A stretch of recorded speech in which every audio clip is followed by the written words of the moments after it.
my queers and kumquats, I hope you're feeling cozy. I'm Vera Bradley, the Bomber Girl, recommending you another cute little cozy game. But I also want to take a moment to introduce my channel and what I'm hoping to accomplish by making a whole channel about cozy games with queer accessible themes in the first place.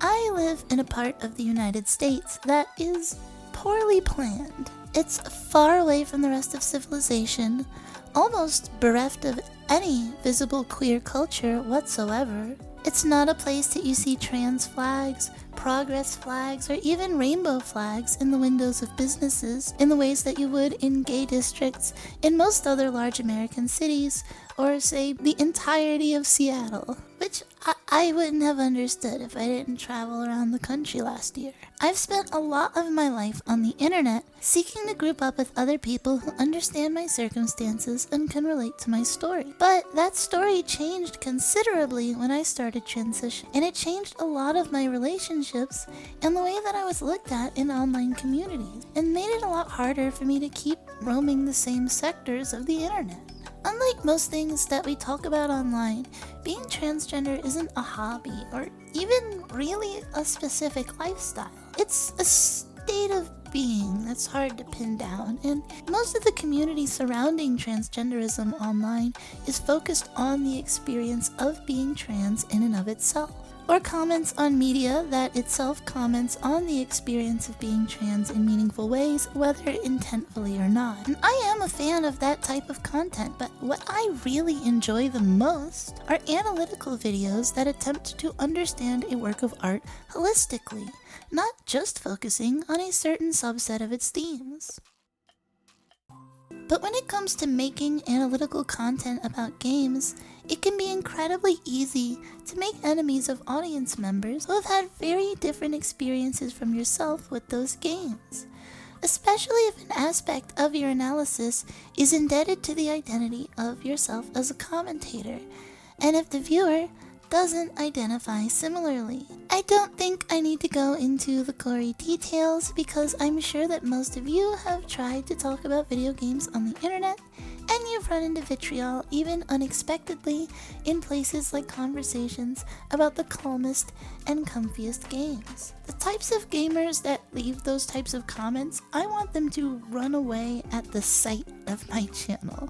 It's got queer in the title. I don't expect anyone to unwittingly click on one of my videos and be surprised to hear a trans woman calling everyone in the game and in the audience gay. It's also got cozy in the title for a number of reasons, but the most important of them is that I want to be clear that gaming skill is not a champion value of this channel. Now, I've got nothing but respect for competitive gamers and for everyone who loves that games push them to master something, but that aspect of playing games does nothing for me, really. All of my personal competitiveness goes into trying to be the best analytical writer that I possibly can. And the only thing that really lights that kind of fire in me is when I watch a video that's even smarter than one of mine. Okay, I'm starting to sound uncomfortably conceited, so let's get right to the full-bore ambitions of my tiny channel. I called this channel originally Comfy Queer, before I realized there's a whole tag meta surrounding the term cozy game, not only on Steam but on Blue Sky and especially on YouTube, where I've actually found all kinds of channels that are focused specifically on cozy games, such as the first ever friend of this channel, Cozy Design Studios, which has wonderfully thoughtful conversations about the genre, or Cozy Louise, who recommends and analyzes cozy games as well, or No Caps, whose videos are very cozy in and of themselves. And as I keep finding these channels, I wonder how many of them know about one another. How much are all of us thinking and talking about the same games? What makes each of us distinct so that an audience who loves cozy games might be interested in following all of us? Getting super real here, I've got a lot of background knowledge about how the YouTube algorithm works. When a bunch of channels start to be grouped together because the audience is jumping between videos from creators in a similar category, and when that audience proves their interest with likes and comments, YouTube starts pushing that entire group of channels even more, because That represents a healthy infrastructure for keeping users engaged on their platform. Basically what I'm saying is that the more videos about cozy games you watch, the more of those YouTube is going to feed you. And therefore, the more people that it's going to try to get hooked on that type of content in turn. But how do these associations get created? Beyond audiences just looking for cozy gaming content and stumbling upon every channel that does it like I did, the fact that I'm mentioning specific channels and linking them in the description of this video will also create associations on YouTube's end between my channel and those channels, especially if you, the viewer, end up following those links. Likewise, if there were any sort of cozy gaming community outside of YouTube, like say a Reddit group or a Discord server or a Blue Sky tag, where certain content creators get shared regularly, YouTube will pick up on this and it will quickly start creating the associations that way. Building communities outside of YouTube also makes it easier to connect non-video cozy content about gaming to the same people that also like that video content. And it will allow people to share things that they made, like plushies or songs that are based on these games, to the same audiences that likes to watch videos about them. A lot of the groundwork for a cozy gaming community already exists. And so what I'm pitching here is kind of like I'm Lawrence of Arabia trying to unite the tribes and establish a sort of alternative, self-contained, and self-policed gaming culture apart from the mainstream one, with a specifically curated identity created by all of us together. And so this is where the lessons I took from the game that you've been watching while I ramble all this time, Minami Lane, finally come into play, because this sim game is entirely about building a pleasant community. Now, in my previous video about Caravan Sandwich, I said that the strength of that game wasn't in its innovation as much as it was in the way that it boiled the bloat water out of its genre so that it could focus on fleshing out its core ideas as robustly as possible. And I can say similarly about Minami Lane. This cozy, mission-based city-building game is unique more for its concept and for its art style than for the specifics of its gameplay, and for how it pulls out so many features from the games in its tradition to focus squarely on a couple of main thematic details from those. Minami Lane follows a mission formula familiar to players of old-school management sims like Roller Coaster Tycoon, but it's unique in that your goal is only to plan out a single city block in a way that makes the residents who live there as happy as possible. Usually you are trying to create a very specific energy of peaceful surroundings, cheap and delicious food, fun ways for the residents to spend money, and a diverse population that all seems to work in some other part of town, I guess, besides whoever's running the shops, who probably lives somewhere else themselves. For each of the 5 missions, there is a main objective as well as a secondary, optional, and more skill-based objective. But after you've completed each of those, you are free to keep building the block for as long as you feel like, maximizing the satisfaction of the population just because it feels nice. Most of what you're managing in this game is the budget, population, and beauty standards in a careful balance that isn't difficult to achieve, if just because of how intuitively you can figure out what needs to be done.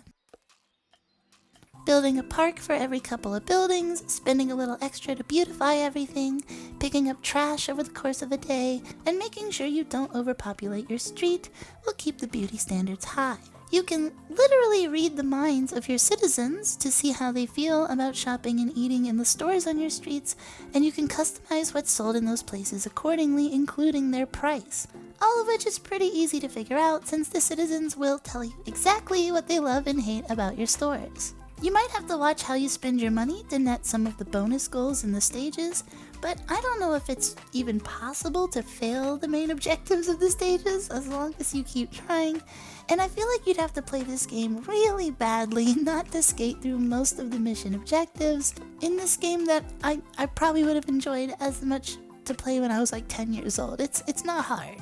What got my attention from the Steam page was the game's very specifically Japanese small-town aesthetic that reminded me of shopping arcades, which were seemingly popular over there in the 80s from the way that they turn up in anime series like Tamako Market, which, by the way, has a trans girl florist whom you could just perfectly imagining running a shop in this game.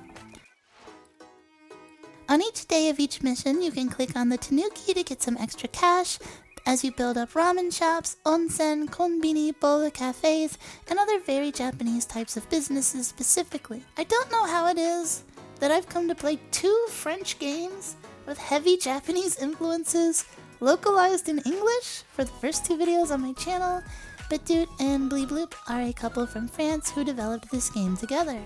Doot has a long history of making simple, sweet, and cozy games for free, and he made his commercial debut with Froggy's Battle, just about the cutest roguelite I've ever seen, in July 2023, which Bleebloop also helped with doing design work and teaching Doot how to draw on a tablet. Bleebloop is a graphic artist who started off making pins of the Korax from the Wind Waker when she realized that they just didn't exist otherwise, and has since built an entire shop out of that with adorable pins, stickers, prints, and charms. Bleebloop conceptualized Minami Road with Doot working to pare down each of their ideas until it could become the smallest game possible, and so they ended up building the most quaint city builder game that I know about. What attracted me to actually purchasing and playing Minami Lane beyond the aesthetic and the idea of playing a smaller game in this genre, which admittedly I've got no experience with except for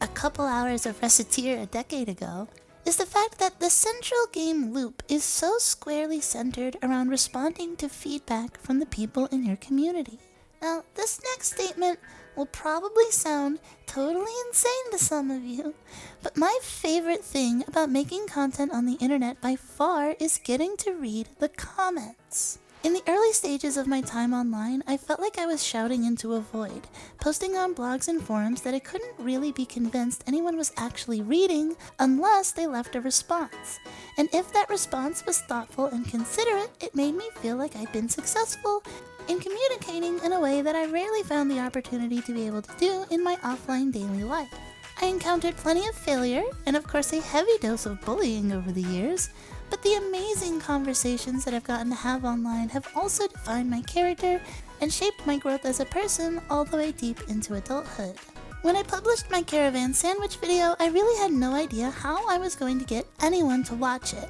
because I don't know where specifically to find the audience for a recommendation of a nascent cult classic cozy game coming from a YouTuber who no one's heard of yet. My best bet then was to treat others the way that I wanted to be treated and to go and leave thoughtful comments on videos from other channels about cozy games. Thanks to this, I was reassured tremendously by my very encouraging first comments from Cozy Game Studio, and I was also incredibly lucky that another great new channel covering indie games, Vita Slicka, came to visit my video and let me know about an audio panning problem that I had completely missed, so that I could re-upload a fixed version of the video while it was still only a day old. I was also incredibly happy when the developers of Caravan Sandwich reposted my video on Blue Sky and loved that I was using Yucca for my avatar. And I've had plenty of positive interactions with other users on Blue Sky in the short time since I've launched my show. Minami Lane has some interesting insights to offer into a couple of aspects of what people like in different demographics. Perhaps the most fascinating detail is how old people don't trust when something is underpriced, and they'll literally complain that the stuff they like is too cheap, whereas younger people are always happy to have something affordable. It can be such a challenge to accommodate both a younger and an older demographic at once that you will often need to build 2 entirely different shops, selling almost the same thing but just with a different recipe to please both demographics. The old folks spending more money is a benefit to the player, since they are literally happy to be upcharged, which puts money back into your hands to build new or beautify existing establishments so that more people can move in and still be happy. But old people also complain if there aren't enough young people around. So in this weirdly idyllic system, the exhaustive coffers of the elderly goes directly to making things cheaper and prettier for the young. This must be what old people think is going on when they pay taxes, and that's a sad thought, so let's perish it and go back to petting 100 cats for the Steam achievement.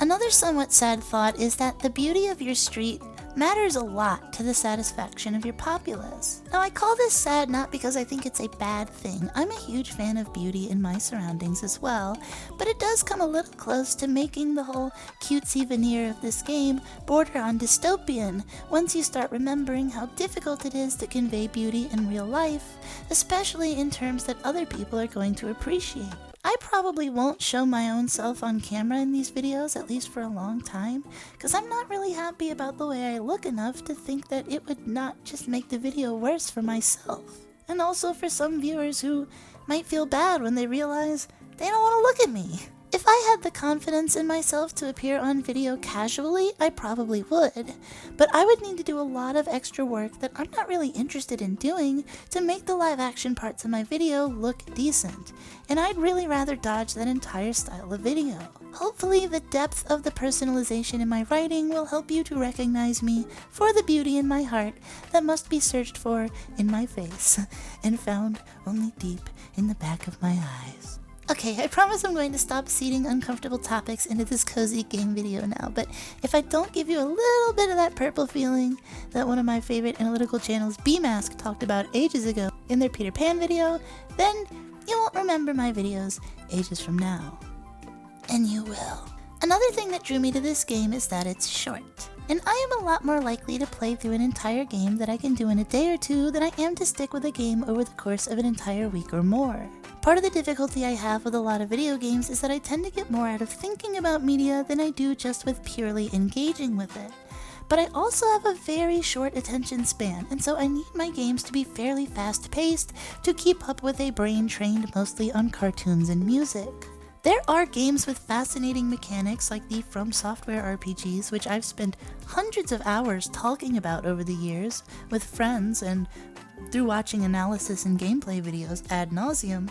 But I've only played less than 50 hours of each of those games, and I've not even finished Sekiro or Elden Ring because I kind of stop having fun when I get stuck on something for more than a couple of hours, and I find myself moving on to something else. Whatever it is in other people's brains that makes them a completionist, that does not exist in my brain. I grew up constantly radically shifting lifestyles because my family moved all the time. I never expect closure from anything. Minami Lane is about as deliberately uncomplicated as it could be, and so it's not as though there's an ocean of depth to be mined mentally from it, but the fact that it had gotten me thinking, just from what I learned about the mechanics and saw the aesthetics, was enough to make the $5 price tag and the 5-hour maximum runtime feel like an easy sell. And to my estimation, Minami Lane was about exactly as long as it needed to be, exploring its ideas just enough to nearly exhaust the point of the whole endeavor before letting you on your way.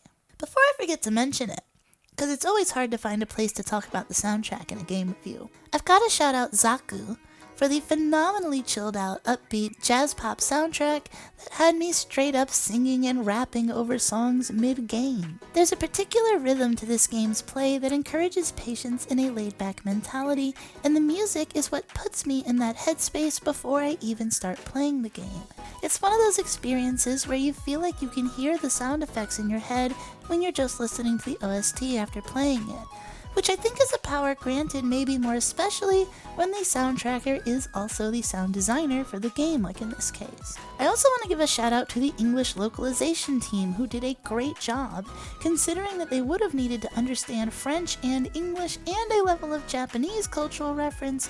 which I only can believe was handled rightly because I am a weeaboo myself.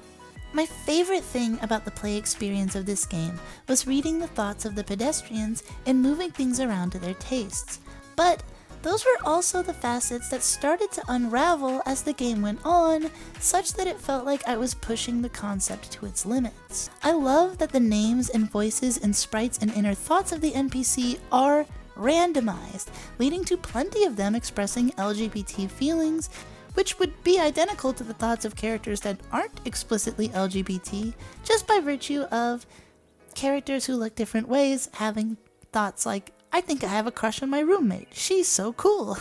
Eventually you will run through all of the randomized phrases and you'll lose interest in reading them all, but after NPCs visit your stores is when they give you their opinions about your stock.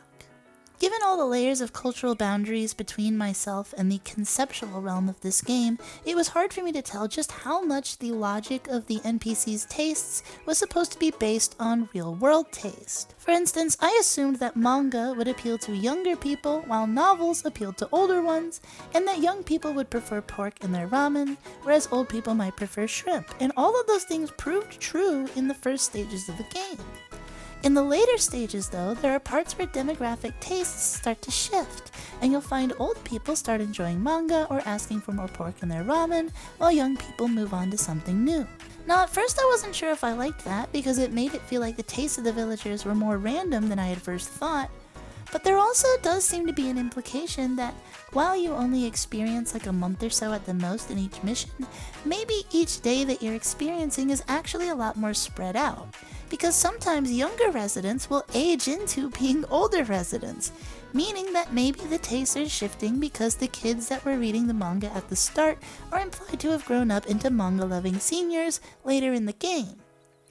Then again, there's also parts where Mercury goes into retrograde and you lose $50, so I might be reading entirely too deep into this game's mechanics when it's really just mostly trying to be cute.